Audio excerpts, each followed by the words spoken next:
क्या ये नए कानून अब देश की अदालतों का ये बोझ कम कर पाएंगे? इस पर क्या कहना है मनन सर आपका? ना कानून देखिए, क्राइम भी उसी रफ्तार से बढ़ रहा है। ये बिल्कुल आपने सही बात उठाई है कि देश में 5 करोड़ से ज़्यादा है, including supreme court, trial courts का तो बहुत ही बुरा हाल है। 100 केस एक मैजिस्ट्रेट के आगे हैं, 60 70 केसेस एक एडिशनल सेशन जज के पास है। जब बाकी और कितने ट्रिब्यूनल्स हैं उनका मुझे हिसाब नहीं पता नहीं है। लेकिन जब तक आप न्याय प्रणाली में भी सुधार नहीं करेंगे, अकेले कानून बनाने से, अमेंडमेंट करने से पर्पस हल नहीं होगा। इस तरह कार्य प्रणाली कार्यकारिणी का चलता है, उनमें कितनी सुधार आ रही हैं। कितनी बार मेरा ख्याल सुप्रीम कोर्ट ने भी कहा है, हम चैनल्स पे भी डिस्कस करते हैं कि ये न्याय प्रणाली में भी अब सुधार का आवश्यकता बहुत जरूरी है।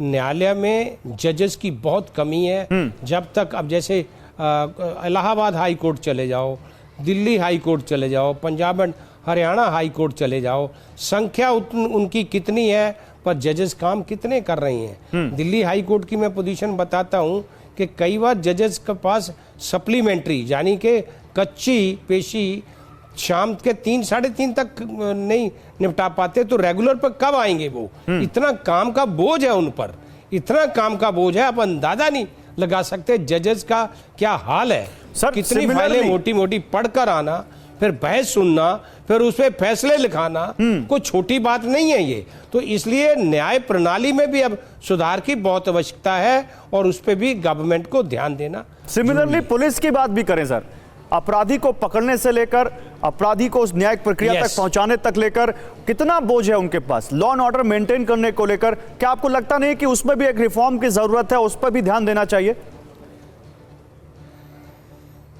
क्रिमिनल ट्रायल में तो जो सबसे बड़ी भूमिका है वो जज की तो बाद में आती है, प्रोसिक्यूशन की तो बाद में आती है, सबसे पहले इन्वेस्टिगेटिंग एजेंसी की आती है।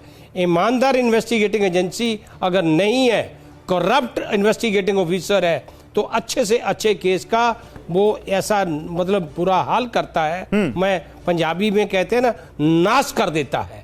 करप्ट पुलिस ऑफिशियल्स और जिसकी मिकदार ज्यादा है। अच्छे ऑनेस्ट ऑफिसर्स की कमी नहीं है, लेकिन ज्यादातर, मैं आज एक केस करके आया हूं, कंटेम्प्ट ऑफ कोर्ट है, उसने स्टे ऑर्डर होने के बावजूद भी 70 करोड़ की जमीन बेच दी और एंटीसिपेटरी बेल इंटरम मिली हुई है।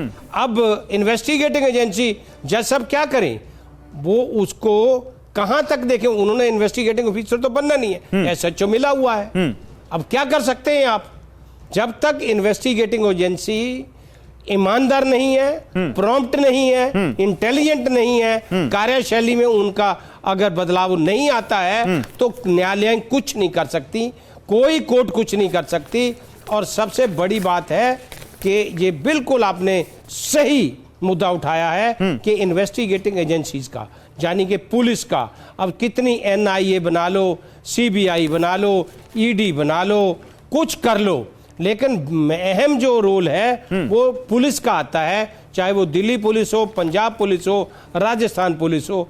अगर वो प्रॉम्प्ट नहीं है, इंटेलिजेंट नहीं है और उनके कार्य प्रणाली में अगर वो सक्षम नहीं है, इंटेलिजेंट यानी कि इन्वेस्टिगेशन करनी नहीं जानता है, तो भी केस का हाल खराब हो जाएगा।